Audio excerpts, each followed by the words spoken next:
ప్రత్యేకమైన వందనాలు. కొండల తట్టు నేను కన్నులెత్తుచున్నాను, నాకు సహాయం ఎక్కడి నుండి వచ్చును? యెహోవా వలనే నాకు సహాయం. ప్రార్థన చేద్దాం. ప్రేమగల తండ్రి, కృపగల రాజా, నీకు వందనాలు. నీ ఉచితమైన ప్రేమ చేత, కృప చేత ప్రభువా నన్ను నీ కృపలో వాడుకోవడానికి ఎంచుకున్నందుకు వందనాలు. నన్ను మరుగుపరిచి నీ విలువైన మాటలు నా నోటి నుంచి సంఘానికి వెళ్ళటానికి కృపనివ్వండి. ఒక్కరికైనా ఒక్క మాటైనా తాకి నీ వైపు తిరగటానికి కృపనిచ్చి నడిపించమని ప్రార్థించి వేడుకుంటున్నాను తండ్రి. ఆమేన్. సేవకులు ఓఎం క్రిస్టఫర్ గారు కూడా మీ అందరికీ కూడా శుభాభివందనాలు తెలియజేయమన్నారు. వీళ్ళు వెళ్ళిపోయారా ఆర్కెస్ట్రా వాళ్ళు? రైట్, విడిచిపెట్టండి. వదిలే, ఒక చరణాన్ని పడదాం. కాలతో సంబంధం లేదు కానీ మనకి దేవుణ్ణి ఎలా తెలుసుకోవాలంటే, రుచి చూచి తెలుసుకో, హృదయాన చేర్చుకో, ఎంతో ఉత్తముడైన యేసుదేవుని. రుచి చూచి తెలుసుకో, హృదయాన చేర్చుకో, ఎంతో ఉత్తముడైన యేసుదేవుని. వేద పురుషుడు, దేవతనయుడు, రక్షించగల సమర్థుడు. వేద పురుషుడు, దేవతనయుడు, రక్షించగల సమర్థుడు. చూచి తెలుసుకో, హృదయాన చేసుకో, ఎంతో ఉత్తముడైన యేసుదేవుని. కాని వాటి కొరకెందుకు రూకలను ఖర్చు చేతు, మాట వినని వారికెందుకు విన్నపాలు వినిపింతు. కాని వాటి కొరకెందుకు రూకలను ఖర్చు చేతు, మాట వినని వారికెందుకు విన్నపాలు వినిపింతు. మొర్రపెట్టినా ఇదే దేవుడు, మొర్రపెట్టినా ఇదే దేవుడు. సమాధానమీయగల ఆత్మరూపుడు, సమాధానమీయగల ఆత్మరూపుడు. వేద పురుషుడు, దేవతనయుడు, రక్షించగల సమర్థుడు. వేద పురుషుడు, దేవతనయుడు, రక్షించగల సమర్థుడు.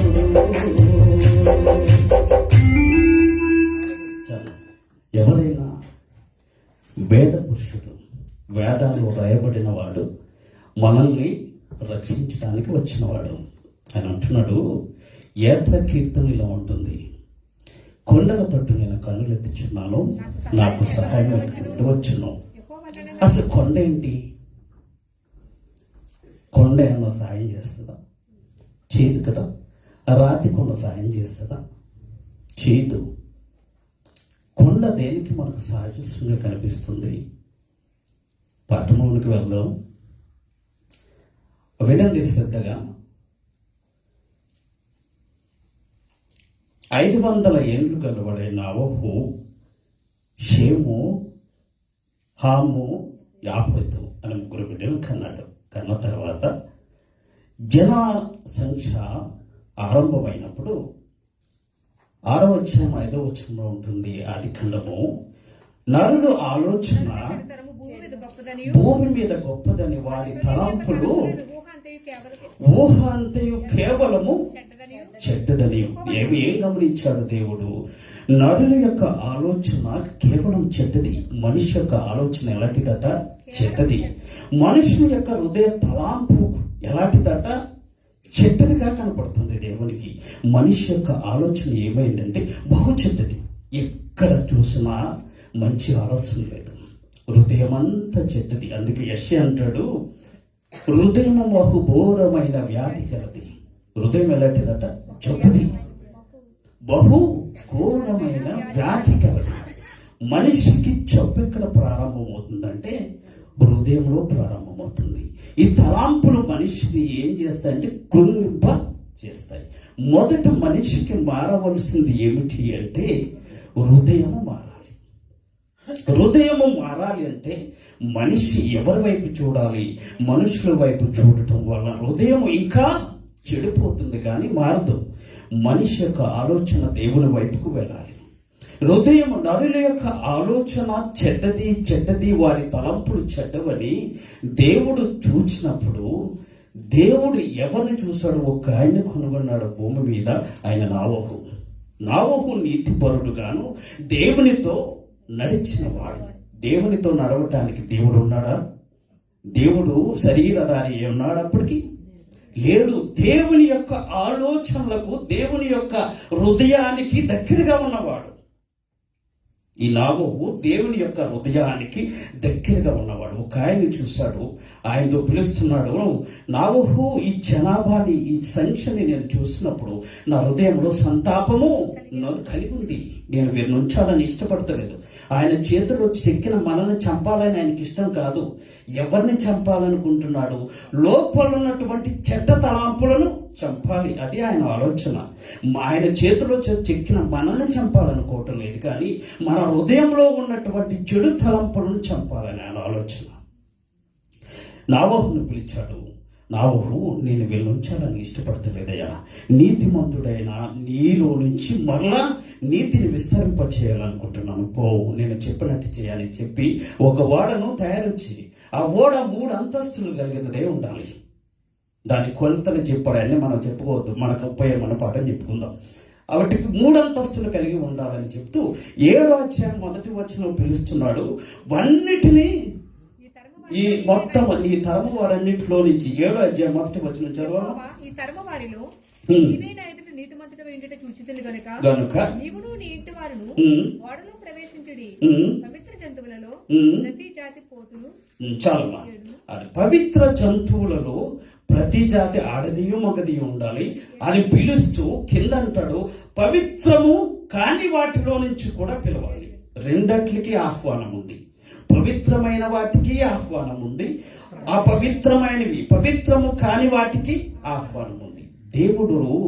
దేవుడు ఎలా పిలుస్తున్నాడంటే అందరికీ దేవుడై ఉన్నాడు. దేవుడు పక్షపాతి కాదు, అందరికీ ప్రభు అయి ఉన్నాడు.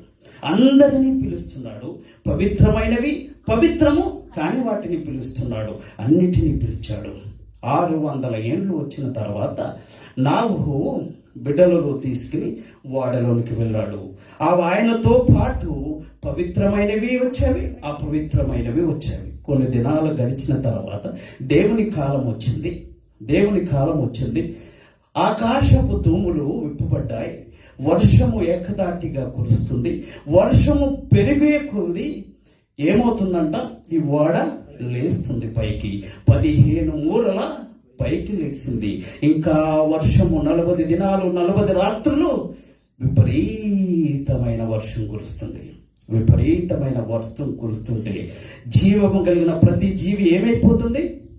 చనిపోవటం మొదలుపెట్టింది. జీవము కలిగిన ప్రతి జీవి చనిపోతూనే ఉంది. చనిపోయాయి. ఎన్ని నెలలు కురిసిందంట? 6 నెలలు, 150 దినాలు కురిసిన తర్వాత దేవుడు చూశాడు. మళ్ళీ ఆ యొక్క ఆరబెట్టడానికి చూశాడు. గాలి విసరజేశాడు. ఈ యొక్క ఓడ ఎక్కడ నిలిచింది? అరారాతు కొండపై నిలిచింది. ఆ అరారాతు కొండపై నిలిచిన తర్వాత అప్పుడు ఏం చేశాడంటే నోవహు కిటికీని తీశాడు. కిటికీని తీసి ఒక కాకిని విడిచిపెట్టాడు. కాకి బయటికి వెళ్ళింది, తిరిగి రాలేదు. ఎందుకు రాలేదట? తర్వాత పావురాన్ని విడిచిపెట్టాడు. పావురము బయటికి వెళ్ళింది, మరలా తిరిగి వచ్చింది. కాకికి తన కాళ్ళు అనుకునే స్థలం ఉంది. ఎలా? చచ్చిపోయిన శవాలపై అది కాళ్ళు మోపింది. పావురము ఆ చచ్చిపోయిన శవాలను ఇష్టపడట్లేదు. తిరిగి మళ్ళా నావుహు దగ్గరికి వచ్చింది. రక్షణ కాకికి వచ్చింది, రక్షణ పావురానికి వచ్చింది. లోకంలోనికి విడిచిపెట్టిన కాకి తిరిగి రాలేదు, పావురము తిరిగి వచ్చింది. దేవుడు ఏమంటున్నాడో తెలుసా? నువ్వు పావురం వల్లే నిష్కటంగాను నిందారహితంగాను బ్రతకాలంటున్నాడు. కాకి ఏమిష్టం? కంపు కొట్టే శవాలు ఇష్టం. ఆ కంపు కొట్టే శవాల మీద అది పీక్కుని తినడం ఇష్టం. ఇప్పుడు మనము పావురంలా ఉన్నామా, కాకిలా ఉన్నామా? దేవుని రక్షణ విషయంలో మనకు కావాలి. దేవుని మందిరంలో మనం ఉండాలి. దేవుని ఇచ్చే బహుమానాలన్నీ మనకు కావాలి. కానీ నేను కాకిలా ఉంటానంటే దేవునికి ఇష్టమా? అది ఎలా కోరుకుంటున్నాడు? పావురంలా ఉండమంటున్నాడు, నిష్కలంకంగా ఉండమంటున్నాడు. నువ్వు నిష్కలంకంగా పావురంలా ఉంటే నేను ఎక్కడుంచుతాను అంటున్నాడు. అరారాతు కొండ ఎత్తైన స్థలము, నిన్ను ఉన్నతమైన శిఖరాలు ఎక్కించాలని దేవుడు కోరుకుంటే, లోకంలో ఉన్న కొంపంతటిని కోరుకుని ఆ ఎత్తైన స్థలం నుంచి ఎక్కడ దిగజారుతున్నావు? కుళ్ళిపోయిన మాంసం దగ్గరికి మనం దిగజారిపోతున్నాం. ఆ రారాతు కొండపై నిన్ను ఉంచాలని దేవుడు నీ వైపు చూస్తుంటే, ఆ రారాతు కొండ మీద నిన్ను ఉంచాలి అని రక్షణ ఓడలో నిన్ను తీసుకుని వెళ్ళి పైన పెడితే, నువ్వు పవిత్రము కాని వారము అయినప్పటికీ దేవుడు ఆయనను ఓడలోనికి, రక్షణ అనే ఓడలోనికి మనల్ని పిలిచాడు. ఓడలోనికి వచ్చాము, రక్షింపబడ్డాము. మరలా తిరిగి ఎక్కడికి వెళ్ళిపోతున్నాం? కంపు కొట్టే శవాల యొద్దకు మనం వెళ్ళిపోతున్నాం. ఇజ్రాయేలు దేశానికి రావటానికి మనం యోచనము కాదు, ఏమాత్రమును కాదు. అయితే ఈ దేశంలోనికి వచ్చి కుటుంబ వ్యవస్థను, కుటుంబాన్ని నువ్వు కట్టుకోరా అంటే కుటుంబాన్ని పోగొట్టుకున్న మనుషులు ఎంతమంది ఇజ్రాయేల్ దేశంలో ఉన్నారు? దేవుడు నిన్ను పిలిచాడు. ఎందుకు పిలిచాడు? ప్రతి మనిషిని ఒక వ్యవస్థను ఏర్పాటు చేసుకోవటానికి దేవుడు పిలిస్తే, నువ్వు కుటుంబాన్ని విడిచి బతుకుతుంటే నువ్వు కాకివా, పావురానివా? దేవునికి ఇష్టమైన బిడ్డవా, ఇష్టము కాని బిడ్డవా? లోకంలో ఉన్నవన్నీ నాకే కావాలని ఆ కంపు కొట్టే శవాల వెనక తిరుగుతూ ఉంటే దేవుడు ఎప్పుడు నిన్ను రక్షిస్తాడు? కొండల తట్టు నేను కన్నులెత్తుచున్నాను, నాకు సహాయం ఎక్కడ ఉండవచ్చును? నిన్ను ఎత్తైన స్థలంలో దేవుడు పెట్టాలనుకుంటే, నువ్వు దిగజారే స్థితిలో నీకు పరిగెడుతూ ఉంటే, దేవుడు అంటున్నాడు, రాత్రి పిలుస్తున్నాడు, అమ్మా నిన్ను పిలిచాను, నిన్ను రక్షించుకున్నాను, నువ్వెక్కడికి వెళ్ళిపోతున్నావా? ఇంకా కాకిలనే బ్రతుకుతావా? నీ బ్రతుకు మార్చుకొని దేవుడి రాత్రి మాట్లాడుతున్నాడు. ఒకవేళ అలాంటి వారు ఉంటే మార్చుకుందాం, లేకపోతే దేవునికి మహిమ. మనం ఇప్పుడు ఎక్కడికి వచ్చాం? రక్షణ అనే వాడలోనికి వచ్చాం. రక్షణ అనే వాడ అనగా సంఘంలోనికి మనం వచ్చాం. సంఘంలో ఆయన విలువైన రక్తం చేత మనల్ని రక్షించుకున్నాడు. ఆయన రక్తం చేత కడగబడ్డాం, పరిశుద్ధులుగా పిలువబడ్డాం. ఆయన విలువైన రక్తంలో చేయి ఉంచుతున్నాం. దేవుని కొరకు బ్రతకకుండా ఇంకా లోకాశల చెప్పిన మనము కాకిలా పరిగెడితే మన జీవితం, మన కుటుంబ వ్యవస్థ ఎప్పటికి బాగుపడుతుంది? మనకంటూ ఒక జీవితం, ఒక కుటుంబం, ఒక బిడ్డలు, ఒక స్థాయి, దేవుడిచ్చిన స్థాయి. ఇది మంద కాదు, మన బ్రతుకులు ఇవి కావు. ఎక్కడో పల్లెటూరు ప్రాంతంలో బతకవలసిన మనల్ని ఉన్నతమైన ఆయన పుట్టిన దేశంలో మనం వచ్చాడు. ఎంత గొప్ప ధన్యత, ఎంత భాగ్యము, దేవుడిచ్చిన భాగ్యము. ఈ భాగ్యమును మనం విడిచిపెట్టి ఇదే నాకు శాశ్వతం అనుకుంటే, ఏదో ఒక రోజు మన దేశానికి మనం వెళ్ళిపోవాలి. అప్పుడు మన బ్రతుకులు ఏమిటి? నువ్వు రక్షణ అనే ఓడలో నువ్వు ఉంటే, రక్షణ అనే అరారతు కొండపై నువ్వు ఉంటే, ఉండాలని దేవుడు కోరుకుంటుంటాడు. అలా మనం అందరము ఉంటే మరొక కొండ మన జీవితంలోకి రావాలి. అదే ఒలీవల కొండ. అరారాతు కొండపై నువ్వు నిలబడితే, రక్షణ అనే కొండపై నువ్వు నిలబడితే, మన జీవితంలోనికి రావాల్సింది ఒలీవల కొండ. ఒలీవల కొండ ప్రార్థనకు సాదృశ్యం, విశ్వాసానికి సాదృశ్యం. ఎప్పుడైతే నేను రక్షింపబడ్డామో మనం ఏం చేయాలంట?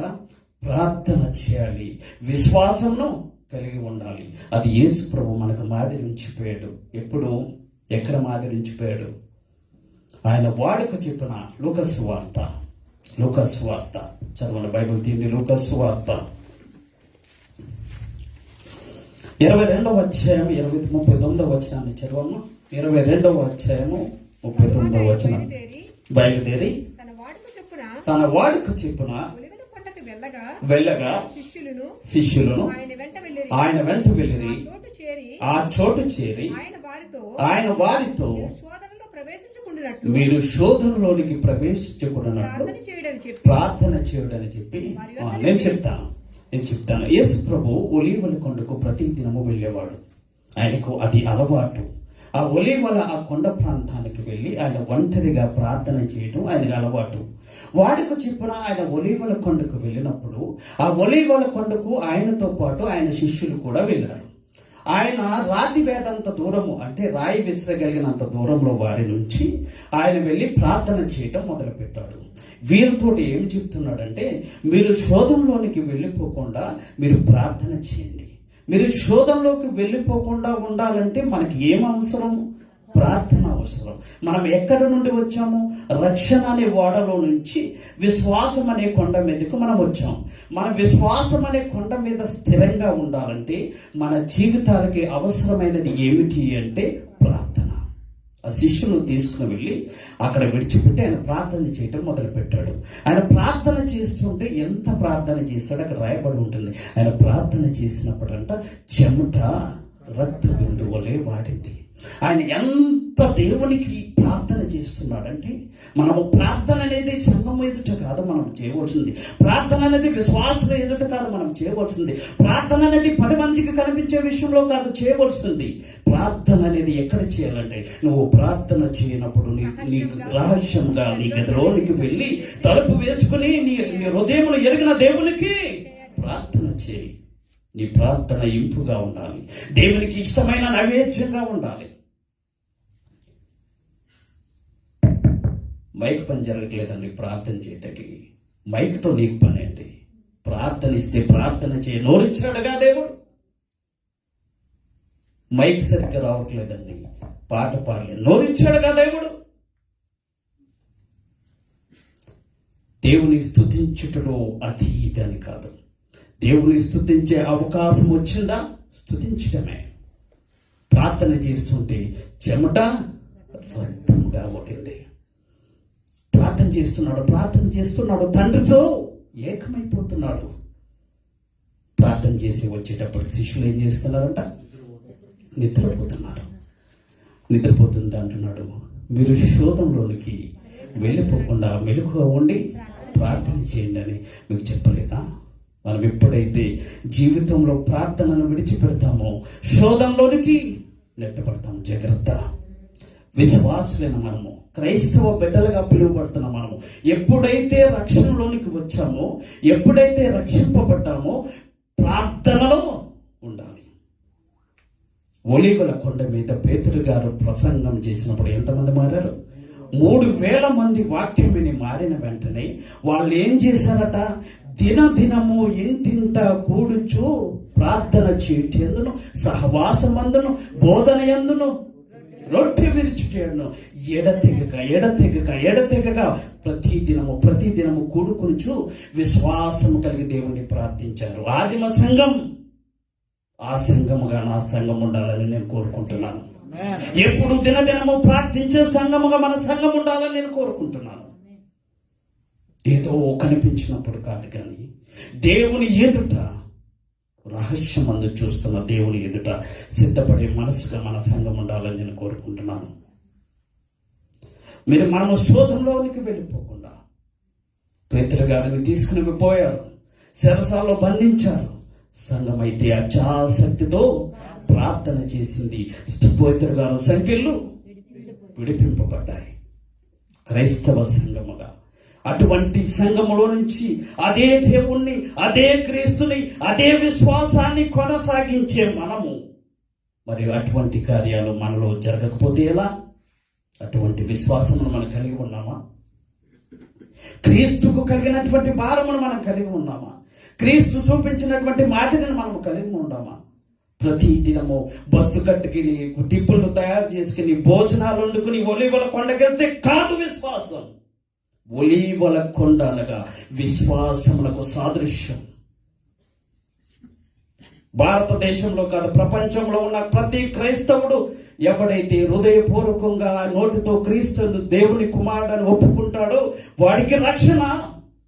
వాడు క్రీస్తు ఎదుర్కోవడానికి సిద్ధమై ఉంటాడు. ఒలీవల కొండ మీద ప్రార్థన చేసినోడు ఒకటి దేవుడి దగ్గరికి వెళ్ళ జాగ్రత్త.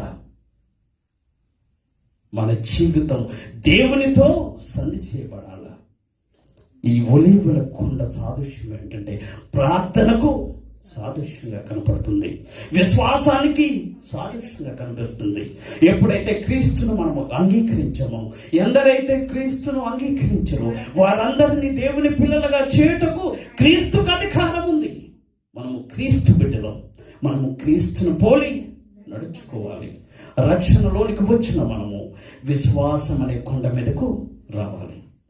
విశ్వాసం అనే కొండ మీదకు నువ్వు ఎప్పుడు వస్తావో, విశ్వాసం అనే కొండ మీదకి నువ్వు ఎప్పుడు వస్తావో నీకు ప్రమాదం మొదలైన జాగ్రత్త. లోకంలో ఉన్నంతకాలము ఏ ప్రమాదము ఉండదు. ఎప్పుడైతే రక్షణలోనికి వచ్చి రక్షణలో నుంచి విశ్వాసంలోనికి కొండ మీదకు వచ్చావో నీ జీవితంలోనికి శోధన కొండ అంటే జాగ్రత్త. అర్థమైందా? ఎప్పుడైతే విశ్వాసంలో బలంగా ఉన్నావో అపవాది నీ మీద కన్నేస్తాడు. యేసు ప్రభు వారు బాప్తీసం తీసుకుని అలా పైకి వచ్చాడో లేదో అపవాది ఎంటర్ అయ్యాడు. అపవాది యేసుక్రీస్తును శోధించుటకు 40 దినాలు 40 రాత్రులు ఆయన ఆహారం లేకుండా ఉపవాసం చేస్తుంటే ఆయన్ని తీసుకుని పోయి అంటుంది, నువ్వు 40 దినాలు భోజనం చేయలేదుగా, 40 రాత్రులు భోజనం చేయలేదు కదా, నీకు దేవుని కుమారుడు అయితే ఈ రాళ్లను రొట్టెలుగా ఆజ్ఞాపించి. వీక్నెస్ వాడుతున్నాడు అపవాది. మన వీక్నెస్ కూడా అపవాది వాడతాడు. నీకేది అవసరమో దానిని నీకు ప్రేరేపిస్తాడు. అది ఇచ్చేవారిని నీ దగ్గరికి పంపిస్తాడు. ఎందుకంటే నేను చెడగొట్టాలా. నువ్వెక్కడున్నావు? రక్షణలో నుంచి విశ్వాసంలోనికి వచ్చావు. విశ్వాసంలో నుంచి మళ్ళీ కాకి ఎక్కడికి వెళ్ళిందో అక్కడికి నేను తీసుకుని వెళ్ళాలా. అది అపవాది తంత్రం. అపవాది తంత్రం. యేసుప్రభుని తీసుకెళ్ళి నువ్వు దేవుని కుమారుడు అయితే ఏం చేయాలి? ఈ రాళ్ళను రొట్టెలుగా తీసుకుని తిను అంటున్నాడు. ఆయన అంటున్నాడు, ఆహారం వల్ల కాదు కానీ దేవుని మాట వలన, దేవుని నోట నుండి వచ్చి ప్రతి మాట వలన మనుషుడు జీవిస్తాడయ్యా. అది జీవం కలిగిన మాట. దేవుని మాట జీవము కలిగిన మాట. ఆహారంతో మనకు పనేంటి? ఆయనను మనం పోషించే దేవుడు. నువ్వు ఒక పూట ఆహారము లేకపోతే నువ్వు బలహీనపడుతున్నావంటే నువ్వు క్రీస్తు దానవు, క్రీస్తు వాడవు కావు. యేసుక్రీస్తు 40 రాత్రులు 40 పగళ్ళు భోజనం చేయకుండా ఆయన ప్రార్థన చేశాడు. అటువంటి ప్రార్థన మనము ఎప్పుడైతే విశ్వాసంలో బలపడుతున్నామో ఇది ఎంటర్ అవుతుంది. అపవాది శోధన కొండ ఎక్కించడానికి సిద్ధంగా ఉన్నది. 3 సార్లు శోధించాడు అపవాది. ఆ 2వ శోధన చదవండి. చదవండి. పరిశుద్ధ పట్టణానికి, యెరూషలేము పట్టణానికి తీసుకుని పోయి దేవాలయం శిఖరం మీద కూర్చోబెట్టి అంటున్నాడు, నీవు దేవుని కుమారుడు అయితే ఏం చేయాలంట? ఇక్కడి నుంచి దూకేసాయి, నిన్ను దూతలను పంపించి ఎత్తుపట్టుకుంటాడుగా ప్రేరేపిస్తున్నాడు. ఎందుకు ఉద్రేకపరుస్తున్నాడు? ఏం చేయాల? మనల్ని ఏదోలా పడగొట్టాలా. అపవాది లక్షణం ఏంటంటే ఏదోలా పడగొట్టాలా. యేసుక్రీస్తునే శోధిస్తున్నాడు. తీసుకెళ్ళిపోయి పరిశుద్ధ పట్టణం మీద కూర్చోబెట్టాడు. ఆ పరిశుద్ధ పట్టణము దేవాలయం శిఖరం దగ్గర తీసుకువెళ్ళి అంటున్నాడు, నువ్వు దేవుని కుమారుడు అయితే దూకు, నీ దూతలు వచ్చి పట్టుకుంటామని చూద్దాం. ఏం చేస్తున్నాడు? ప్రేరేపిస్తున్నాడు, ఉద్రేకపరుస్తున్నాడు. చాలా మంది అలాగే ఉద్రేకానికి పాలై తన జీవితాలను పాడు చేసుకున్న వాళ్ళు అనేక మంది ఉన్నారు. మనం ఎప్పుడైతే నీ ఎంత గొప్ప లీడర్ అన్నాడు అనుకో, ఆయన పడగొడుతున్నాడని జాగ్రత్త అర్థం చేసుకోవాలి. ఎప్పుడైతే నీ అంత గొప్ప లేడో అన్నామంటే ఇది పుట్టోడైనా చెప్పిన మాట ఏంటో. ఈడు ఎక్కడేం చెట్టు అయినా ఎక్కడైనా ప్రయత్నం చేస్తాడు, కానీ ఆడు పడిపోతాడన్న జ్ఞానం వాడికి ఉండదు.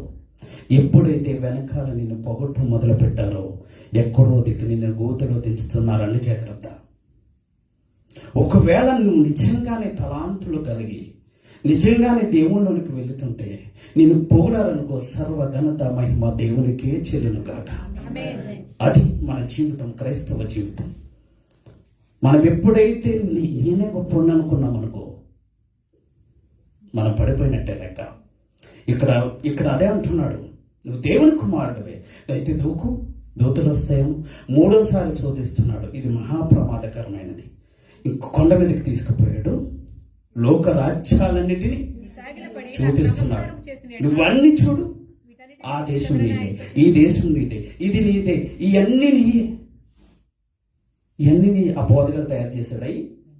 ఎవరివి? దేవునివైతే యేసుక్రీస్తుకి ఏమంటవి? ఆయనవి. ఆయనకి ఇచ్చేస్తుంది. ఇది గొప్పతనం. దేవుని కుమారుడు ఆయన, సర్వము ఆయన చేతుల మీద చేయబడ్డది. ఆయన ఈ లోకమును సృష్టించినప్పుడు ప్రధాన శిల్పినై ఆయన వద్ద ఉంటిని అంటాడు సామెతల గ్రంథంలో. ప్రధాన శిల్పినై నేను ఆయన వద్ద ఉంటిని.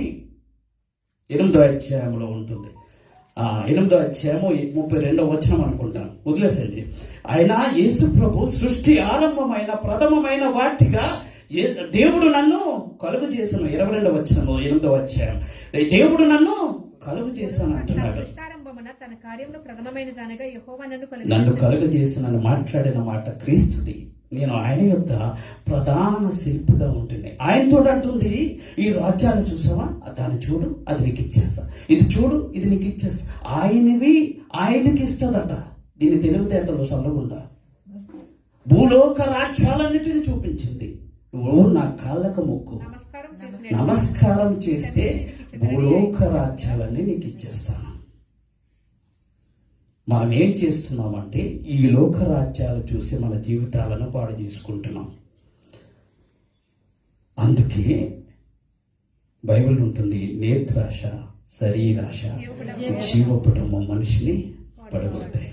ఈ 3 ఆశల జోలికి మనం ఎప్పుడైతే వెళ్ళామో మన జీవితాలను మనం చేతులారా పాడు చేసుకుంటున్నట్టు లెక్క. నేత్రాశల జోలికి మనం వెళ్ళాము. జీవపటంబము చాలా ప్రమాదకరమైనది. జీవపటంబం అంటే ఏంటో తెలుసా? అది ఎవరు కలిగి ఉన్నారు బైబిల్లో? పరిసయ్యులు, శాస్త్రులు. వాళ్ళకి జీవపటంబం అంటే ఏంటో తెలుసా? వాళ్ళు సంత వీధుల్లో వందన వచనములను పలుకుదురు. వందన వచనాలు ఎక్కడ కావాలి? వాళ్ళకి సంత వీధుల్లో కావాలి, అగ్రపీఠంలో ప్రథమ స్థానాలు కావాలి. ఇది జీవపటంబం. నన్ను నేను వెచ్చించుకున్నట జీవపటంబం. వారికి వారు పొగుడుకోవటం జీవపటంబం. తను తాను తగ్గించుకున్నవాడు వెచ్చింపబడను, తను తాను తగ్గించుకున్నవాడు వెచ్చింపబడను. ఇది క్రీస్తు పలికిన మాట. మన జీవితంలో ఎప్పుడైతే తగ్గించుకోవడం మొదలు పెడతామో దేవుడు నేను హెచ్చిస్తున్నాడు అన్న లెక్క. ఇంకా నేను జీవపటంబము, నేత్రాశ, శరీరాశను బట్టి బ్రతుకుతాను అంటే దేవునికి ఇష్టమైన పని కాదది. దేవునికి ఇష్టమైన పని కాదది. అందుకే యేసుప్రభు పౌలు గారు అంటారు, యాకోబు అంటాడు, 1వ అధ్యాయము 12వ వచనంలో, శోధన సహించువాడు ధన్యుడు. చదవమా? ధన్యుడు అతడు శోధనకు నిలిచిన వాడై ప్రభు తనను ప్రేమించిన వారికి వాగ్దానము చేసిన జీవి కిరీటం అనుగ్రహించును. ఎప్పుడైతే మనం శోధనకు ఎదుర్కోవాలి, ఏ శోధనకు? పాపమును ఎదిరించేవాడుగా, పాపమునకు ఎదురు నిలబడేవాడుగా ఎప్పుడైతే మనం ఉంటామో, ఏది తప్పు ఏది ఒప్పో తెలిసిన వాటికి లౌకిక జ్ఞానము దేవుడు మనకిచ్చాడు. ఎప్పుడూ కూడా తప్పుతో చేయి కలపడానికి ఇష్టపడకండి. ఎప్పుడైతే పాపంతో చేయి కలపమో దానికి మనం పాలి భాగస్థులము అవుతున్నాము. జాగ్రత్త. 100 మంది ఒక పక్క నిలబడితే నువ్వు మాట్లాడేది యథార్థత అయితే యథార్థంగానే మాట్లాడు. ఆ 100 మంది నన్ను ఏమనుకుంటారు అనుకుంటే ఆ 100 మంది నరకానికి పోతూ నిన్ను కూడా నరకానికి తీసుకుని పోతారు. ఎప్పుడైతే అందుకే పేతురు రాసిన మొదటి పత్రిక చూడమ్మా, మొదటి అధ్యాయము 4వ అధ్యాయం 1వ వచనం చదువు. క్రీస్తు శరీరమందు శ్రమపడిన గనుక క్రీస్తు శరీరమందు శ్రమపడిన గనుక మీరును అట్టి మనసును ఆయుధమును కలిగి ధరించుకొనిడి. ధరించుకొనుడి. శరీర విషయంలో శ్రమపడిన శరీర విషయంలో శ్రమపడిన వాడు శరీరమందు జీవించినంత కాలము జీవించు మిగిలిన కాలము ఇక మీదట అనుసరించి నడుచుకొనక దేవుని ఇష్టానుసారంగా నడుచుకొనుచు ఇప్పుడును పాపము జోలికి పోకుడి. ఇప్పుడు వరకు మనం ఎలా బ్రతికిన ఆయన ఇడిచిపెట్టడము. కృపాకాలంలో ఉన్నాం. అయితే క్రీస్తు మనలా శ్రమ పడ్డాడు. ఆయన మనిషిగా శరీరధారిగా మనలా ఎలా బ్రతకాలో, ఏ పాపం అంటకుండా ఎలా బ్రతకాలో నేర్పించడానికి ఆయన ఈ లోకానికి వచ్చాడు. క్రీస్తు మనలా శ్రమ పడ్డాడు. మనకే కాదు ఈ శ్రమలు, మనమే కాదు ఈ కష్టము, మనకంటే హెచ్చుగా శ్రమ పడ్డాడు. ఎప్పుడైనా నువ్వు రక్తం గారంత ప్రార్థన చేసావు? ఆయన రక్తం గారంత ప్రార్థన చేశాడు. రక్తం కారే ప్రార్థన దేవుడు ఇచ్చిపెట్టండి.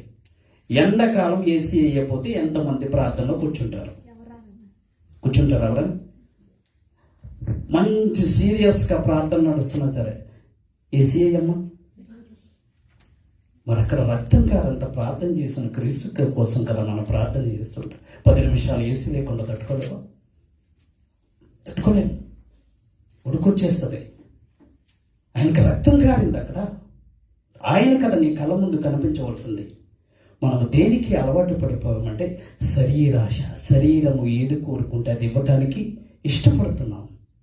క్రీస్తు మన వలె శ్రమపడెను. ఆయన క్రీస్తు మన వలె శ్రమపడ్డాడు కాబట్టి మనము కూడా క్రీస్తులా శోధన సహించి ఆయన ఇచ్చే జీవ కిరీటం పొందుకోవాలి. ఆయన ఇచ్చే జీవ కిరీటం అందుకోవాలంటే క్రీస్తులా సహించే గుణము కలిగి ఉండాలి. సహనం ఉండాలి, ఓర్పు ఉండాలి, ప్రేమ ఉండాలి.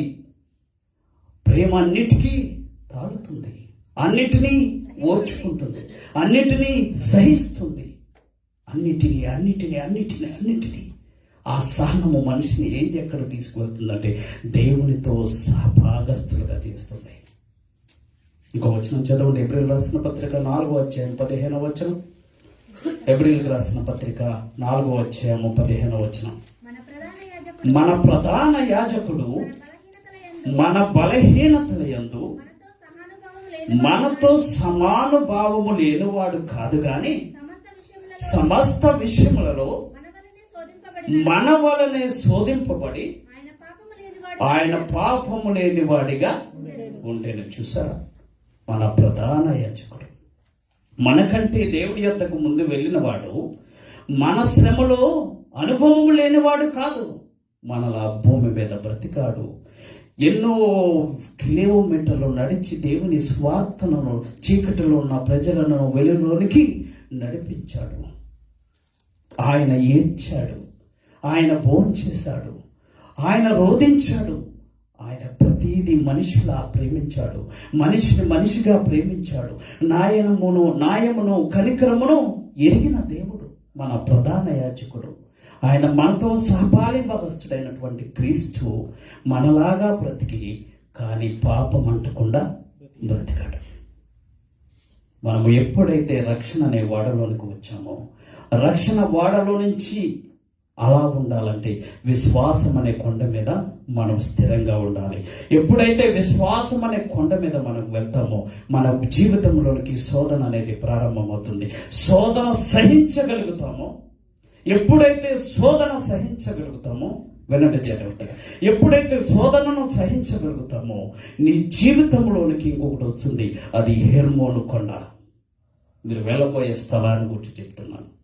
హెర్మోను కొండ ఆశీర్వాదానికి సాదృశ్యం. హెర్మోను కొండ ఆశీర్వాదానికి సాదృశ్యంగా కనపడుతుంది.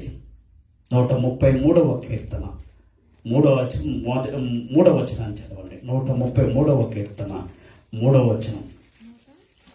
133 3వ వచనం చదవము. లాస్ట్ వచనం. హెర్మోను మంచు వలె నుండెను, ఆశీర్వాదము శాశ్వత జీవమును యెహోవా సెలవిచ్చి ఉన్నాడు. నిన్ను హెర్మోను కొండలా మార్చాలనుకుంటున్నాడు. నువ్వెక్కడుండిపోతున్నావు? శోధన కొండ మీదే నేను ఉండిపోవాలనుకుంటున్నావు. ఆశీర్వాదము, శాశ్వత జీవము హెర్మోను కొండ మీద ఉంటుంది. హెర్మోను కొండ భూభాగము యెహోషువ చేత ఇశ్రాయేలుని దేవుడు ఇప్పించాడు. హెర్మోను కొండ యొక్క అర్థం ఏమిటంటే పవిత్రమైన కొండ. నిషిద్ధమైనది, పాపమును దూరంగా ఉంచింది. పాపము లేనిది, నిషిద్ధమైనది, పవిత్రమైన కొండ. దేవుని పరలోక రాజ్యానికి ఆ కొండకును దారి. యెరూషలేము, ఈ యొక్క ఇజ్రాయేలు దేశం ఎంత ఉందిగా, ఇజ్రాయేలు దేశం అంతా మంచెందుకు రోట్లే? ఆ కొండను ప్రత్యేకించాడు. ప్రతి సంవత్సరం అందరూ అక్కడికి వెళ్ళి చూడాలా. ఆ పవిత్రతను దేవుడు చూడాలా, దాని అందాన్ని చూడాలా. సియోను కుమార్తెలు హెర్మోను కొండ వలె నుండి, హెర్మోను కొండలలోనున్న మంచు వలె ఉన్నారు. మనల్ని దేవుడు ఎలా ఉంచాలనుకుంటున్నాడంటే హెర్మోను కొండలా సుందరంగా ఉంచాలని మనం దేవుడు చూస్తుంటే మనం ఎక్కడ ఆగిపోతున్నామంటే కాకిలా ఇంకా కొంపు కొట్టే శవాల దగ్గర ఆగిపోవడానికి ఇష్టపడుతూ ఉన్నాం. ఎప్పుడైతే నువ్వు రక్షింపబడ్డావో విశ్వాసంలో స్థిరంగా ఉండి ప్రార్థన చేయి. స్థిరంగా ఉండి ప్రార్థన చేసినప్పుడు శోధన నీలోకి వస్తుంది. శోధన నువ్వు ఎప్పుడైతే సహిస్తావో నిన్ను ఎలా మార్చాలనుకుంటున్నాడు అంటే సుందరంగా హెర్మోను కొండలా మార్చాలనుకుంటున్నాడు. నిన్ను చూసే కళ్ళు నిన్ను చూసి ఏమనుకుంటాయి? ఆశ్రదింపబడిన వాడా, ఆశ్రయింపబడిన దానా అని పిలవాలనుకుంటున్నాడు దేవుడు. నాకు అతి ఆశీర్వాదం, నేను లోకంలోనే ఉంటాను.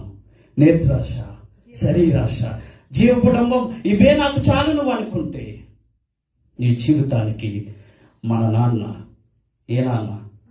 అపవాది నాన్న. వాడు మన కూడానే ఉంటాడు. అందుకే సుప్రభు అంటాడు, మీరు మీ తండ్రి మనస్తత్వమును కలిగి ఉన్నారు. ఎవరు తండ్రి? పరిచయాలు శాశ్వతుడు అంటున్నాడు. మీ తండ్రి ఎవడు? అపవాది. మీరు వాడు అబద్ధికుడును, నరహంతకుడు. వాడిలా బ్రతకాలనుకుంటున్నారు మీరు. నా తండ్రి అలాంటి వాడు కాదు. నా తండ్రి పరిశుద్ధుడు. నాలో ఏముంటుందంటే ప్రేమ, కనికరము, న్యాయము, యథార్థత, సమాధానం ఉంటుంది. మనము దేన్ని వెంటాడాలంటే అపొస్తలుడైన పౌలు తిమోతికి రాస్తున్నాడు 22వ వచనం, 2వ అధ్యాయం, 1 తిమోతి 22, 2వ అధ్యాయం 22వ వచనం, 1వ అధ్యాయం 22 చూడము. తిమోతి లేదా? ఓకే, నేను చెప్పేస్తాను, అది రిఫరెన్స్ మర్చాను. కానీ అక్కడ అంటుంటాడు తిమోతిలను ఉంటుంది చూడండి. తిమోతి 1వ అధ్యాయం అనుకుంటాను. తిమోతి, నువ్వు ఎలా ఉండాలంటే ప్రేమను, యవనేచ్ఛల నుండి పారిపోయి ప్రేమను, పవిత్రతను, విశ్వాసమును ఎవరైతే చదవండి 2:20 నీవు యవనేచ్ఛల నుండి పారిపోము, పవిత్ర హృదయులై ప్రభువునకు ప్రార్థన చేయవారితో కూడా నీతిని, విశ్వాసమును, ప్రేమను, సమాధానాన్ని వెంటాడు తిమోతి అని రాస్తున్నాడు. చివరి ఉత్తరాలు ఇవి. అపొస్తలుడైన పౌలు చనిపోక ముందు రాస్తున్న ఉత్తరాలు ఇవి. తిమోతి, నువ్వు ప్రేమను వెంటాడు, విశ్వాసాన్ని వెంటాడు, సమాధానాన్ని, పవిత్రతను వెంటాడు. నువ్వు వీటిని విడిచిపెట్టి పొరపాటును కూడా పక్కకి జారిపోవద్దు. నువ్వు వీటిని ఎప్పుడైతే వెంటాడతావో నిన్ను సుందరమైన కొండగా చూడాలనుకుంటున్నాడు.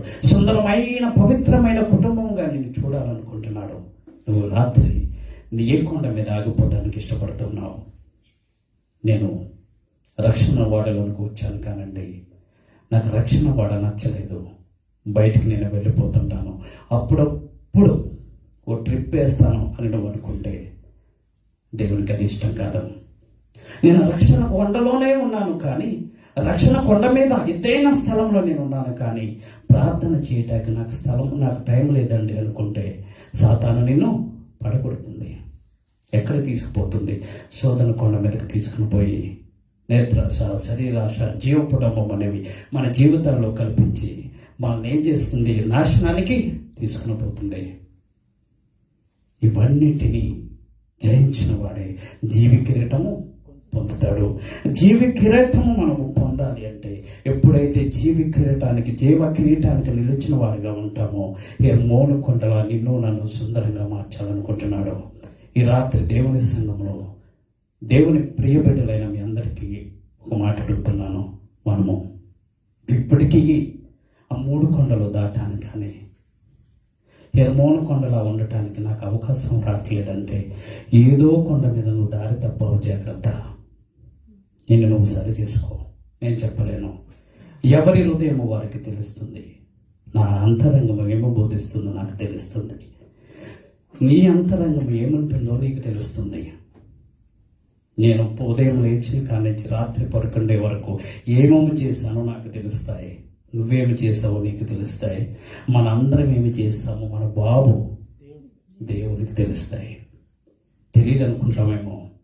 ఆయన అంతరంగమును పరిశీలించి తెలుసుకుంటాడు. ఆయన చూచేదేవాడు. ఆయన బలవంతుడైన దేవుడు. నువ్వే పక్కన ఉన్నావు? దేవునికి దగ్గరగా ఉన్నావా? దేవుడు మనకు అవకాశం ఇస్తున్నాడు. ఈ దేశంలో ఉండగానే పరలోక రాజ్యానికి పౌరసత్వం సంపాదించుకునే అవకాశం ఇచ్చాడు మనకి. ఈ లోక సంబంధమైన ఆశీర్వాదాలు సంపాదించుకోవటానికి అవకాశం ఇచ్చాడు. ఇచ్చాడా? ఇక్కడున్న వారిలో నేను ఇండియా వెళ్ళిపోతే నేను ఏ ఉద్యోగం చేసినా ₹1,00,000 సంపాదిస్తానన్నవాడు చెప్పండి, ఎవరైనా ఉంటే చేస్తాడు. మన జీవితాలు రోజుకి ₹800 సంపాదించే మన జీవితాలు 800 ఇంటూ 3 వేసుకోండి. 30 రోజులు నువ్వు పనికి వెళ్తే చెప్తున్నావు. నువ్వు గుడికి దేవుని మందిరానికి వెళ్ళకుండా 3 24,000 నీ కుటుంబాన్ని పోషించుకోవటం సరిపోతాయి? ఈ రోజులో సరిపోతాయి? నేను ఇక్కడికి రాకపోతే నేను ఈ 800 జీతానికి పని చేసేవాడిని. కానీ నా బిడ్డను చదివించడానికి 7 లక్షలు కడుతున్నాను సంవత్సరానికి. ఇంటికాడంటే నా పిల్లల్ని చదివిస్తున్నా అవుతుందా? భోజనం పెట్టగలుగుతానా? దేవుడు అవకాశం ఇచ్చాడరా. ఈ ఇజ్రాయేల్ దేశంలో ఎప్పుడు ఇదే జీవితం ఉంటుందని జీవితాలను పాడు చేసుకోవద్దు. ఎవరి బిడ్డలని మీకు చెప్తున్నాను. వీళ్ళంతా మట్టుకు కష్టపడండి. దేవునితో పాటు శరీరపరమైన ఈవులను సంపాదించుకోండి. కుటుంబాలను కట్టుకోండి. మొన్నే వచ్చాను, 2 సంవత్సరాలు అవుతుంది. ఆడు 20 సంవత్సరాలు ఉన్నాడంట, నాకు 20 ఉన్నది అనుకుంటే నీ కళ్ళ ముందే 20 సంవత్సరాలు అయిపోతాయి. ఏమీ ఉండదు, గుట్టి చేతులతో పోవాలా. యాత్రికులము అప్పుడు ఏం గుర్తొస్తుందో తెలుసా? ఇటు ఏం సంపాదించుకోండి వెళ్ళిపోయి అంటాడు తెలుసా? ఏం పట్టుకుని వచ్చాము, ఏం పట్టుకుని పోతాం పోయేటప్పుడు అంటాడు. ఎందుకు సంపాదించలేక. మా ఫ్రెండ్ ఒక ఆయన ఇక్కడే ఉన్నాడు, నా స్నేహితుడు, అని పేరు చెప్పాను కానీ ఆయన ఒక స్కూల్లో పనిచేసేవాడు వాలంటరీగా. ఆయన చెప్పాడు, ఆయన దగ్గరికి ఒక ఆయన వచ్చేవాడట, సిపిఎం పార్టీలో పనిచేసేవాడు.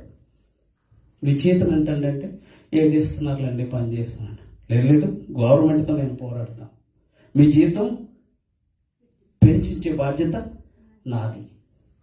ఈయన 2,000 రూపాయలకి పని చేస్తుంటే అక్కడికి 1,000 రూపాయలు కూడా పని లేదు. ఇంతకీ అక్కడికి ఎందుకు వస్తున్నాడంటే ఆ మధ్యాహ్న భోజనం పథకంలో ఈడు భోజనం చేయడానికి వస్తున్నాడు. ఈడు భోజనం చేయడానికి వచ్చినాడు, ఆయన జీతం పెంచేస్తాడట. అర్థమైందా మనుషులు ఎలా ఉంటారు?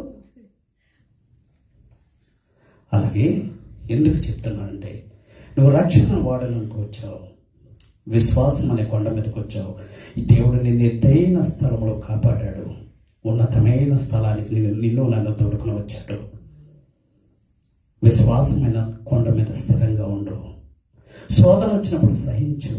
అనేక రకాలుగా నిన్ను సాతాను అపవాది ప్రేరేపిస్తాడు, వాటికి లోను కావద్దు. నీ విశ్వాసాన్ని నువ్వు కాపాడుకో. పౌలు అంటున్నట్టుగా నా విశ్వాసమును కాపాడుకుంటుంది, నా పరుగును కడముట్టించాను. అటువంటి విశ్వాసమును కలిగి ఉండు. దేవుడు మనల్ని ఎలా ఉంచాలనుకుంటున్నాడంటే ఆశీర్వాదము, శాశ్వత జీవము మన ఇంటిలో ఉంచాలనుకుంటున్నాడు, మన బిడ్డలతో ఉంచాలనుకుంటున్నాడు. అవి మనము వారికి ఇచ్చిపోవాలి. తలలో ఉంచండి, ప్రార్థన చేద్దాం. తలలో ఉంచండి, తలలో ఉంచండి.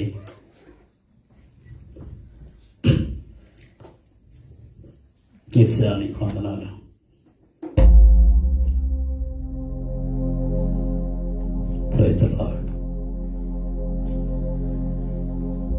నా బ్రతుకు దినములు లెక్కించలేర్పుము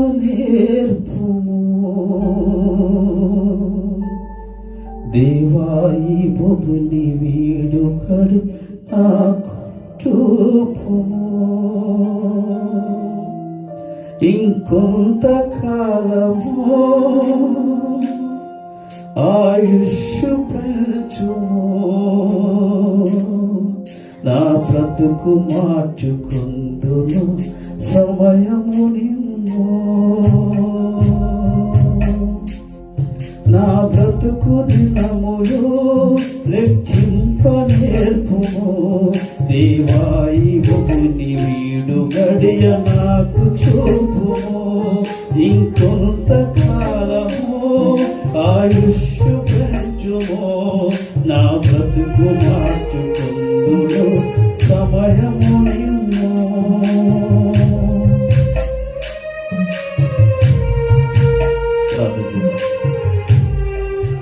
యేసయ్యకు వందనాలు. ప్రేమగల రాజా నీకు వందనాలు. మేము యోగ్యులము కాదు ప్రభువా, ఏ అర్హత మాకు లేదు, ఏ యోగ్యత మాకు లేదు. చివరికి నీ పాదాలను తాకే యోగ్యులము కాదు ప్రభువా. అయినప్పటికీ నీ ఉచితమైన ప్రేమ, నీ కృప, నీ కరుణ మమ్మల్ని నీ కౌగిలో దాస్తుందయ్యా. నేను నీ పాదాలు ముట్టుకోవటానికి వస్తే నువ్వు ఏకంగా నన్ను కౌగిలించుకున్నావు, నన్ను ముద్దు పెట్టుకుంటున్నావు ప్రభువా. అయితే నేను ఇంకా నీ కౌగులో నేను ఉండలేను అని నేను బయటికి వెళ్ళిపోతుంటే నన్ను క్షమించు ప్రభువా. ఇంకొకసారి నేను బయటికి వెళ్ళనయ్యా. నీ కౌగులో నన్ను దాచుకో ప్రభువా. నీ రక్షణ నాకు రుచి చూపించావు, కానీ నేను రక్షణ విడిచి ఇంకా బ్రతుకుతున్నానయ్యా. ఇంకెళ్ళను ప్రభువా. తప్పిపోయిన కుమారుడిలా నేను తిరిగి వస్తున్నాను. నువ్వు పరుగు పరుగున వచ్చి నీ కౌగులో నన్ను దాచుకో ప్రభువా. రక్షణ వాడలోనికి నన్ను నడిపించుకున్నావు. విశ్వాసంలో స్థిరంగా ఉండటానికి నీ కృపనివ్వండి. నీ సన్నిధిలో నన్ను బలముగా వాడుకోండి ప్రభువా. నీ రక్షణ రుచి ఏమిటో రుచి చూచి తెలుసుకోమన్నావు. నేను రుచిని విడిచిపెడుతున్నాను. లోక సంబంధమైన రుచుల వైపు నేను పరిగెడుతున్నాను ప్రభువా. నన్ను మన్నించు, నన్ను మన్నించు ప్రభువా. నీ చిత్తమైతే విశ్వాసం అనే కొండ మీద, ఒలీవల కొండ మీద నేను స్థిరంగా ఉండటానికి, శోధనను జయించటానికి, ఎరుమోను కొండల అన్ని కళ్ళు నా వైపు చూసి పవిత్రతను నాకు ఇవ్వండి. మీ సన్నిధి ప్రసన్నత మా సంగమ చుట్టూ వచ్చమని, సంగమును నానాటికి అభివృద్ధిపరచమని, అనేక మందిగా సంఘంలోనికి రావటానికి గుప్పడించి నడిపించమని, ఒకరినొకరు పురుగొలుపుకుంటూ, హెచ్చరించుకుంటూ, బోధించుకుంటూ, ఉత్సాహ గీతములు పాడుచు నీ మందిరానికి రావటానికి కృపనివ్వండి. ఒకరి ఎడల ఒకరు ఐక్యత కలిగి, ఒకరి ఎడల ఒకరు ప్రేమ కలిగి, ఒకరిని ఒకరు తగ్గించుకుంటూ, ఒకరిని ఒకరు హెచ్చించుకుంటూ నువ్వు చూపిన ప్రేమను సంఘములో ఉంచండి. సంఘము సార్వత్రిక సంఘములో తండ్రి ఉంచడానికి కృపనివ్వండి.